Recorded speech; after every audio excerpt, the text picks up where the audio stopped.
ఇక తెలుగు రాష్ట్రాల్లో నిర్వహించే లోక్సభ అసెంబ్లీ ఎన్నికల ప్రభావం విద్యార్థులపై పడనుంది. పరీక్షల సమయంలోనే ఎన్నికల షెడ్యూల్ రావడంతో విద్యార్థులు తల్లిదండ్రులు ఆందోళనకు గురవుతున్నారు.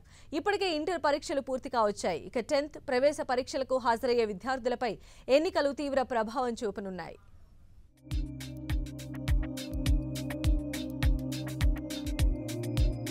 సార్వత్రిక ఎన్నికల నగారాతో రాజకీయ పార్టీల సందడి ఎలా ఉన్నా విద్యార్థుల్లో మాత్రం కలవరం మొదలైంది. లోక్సభ ఎన్నికలకు మార్చి 18న నోటిఫికేషన్, ఏప్రిల్ 11న పోలింగ్ జరగనుంది. ఇటు 10th విద్యార్థులకు మార్చి 18 నుంచి ఏప్రిల్ 3 వరకు పబ్లిక్ పరీక్షలు. అలాగే ఏప్రిల్ 8వ తేదీ నుంచి 1 నుంచి 9వ తరగతి విద్యార్థులకు పరీక్షలు ప్రారంభం కానున్నాయి. ఈ సమయంలో ఎన్నికల ప్రచారాలు కొనసాగడంతో విద్యార్థులకు ఇబ్బంది కలుగుతుందని ఇటు విద్యార్థులు అటు తల్లిదండ్రులు ఆందోళన చెందుతున్నారు.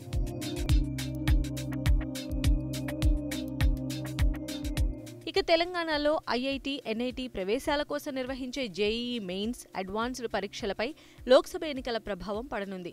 రెండో దశ జేఈఈ మెయిన్స్ ఎగ్జామ్ ఏప్రిల్ 7 నుంచి 20వ తేదీ వరకు నిర్వహించనున్నట్లు ఇప్పటికే నేషనల్ టెస్టింగ్ ఏజెన్సీ పేర్కొంది. ఈ ఎగ్జామ్ సమయంలో తెలుగు రాష్ట్రాల్లో లోక్సభ మొదటి దశ ఎన్నికలు జరగనున్నాయి.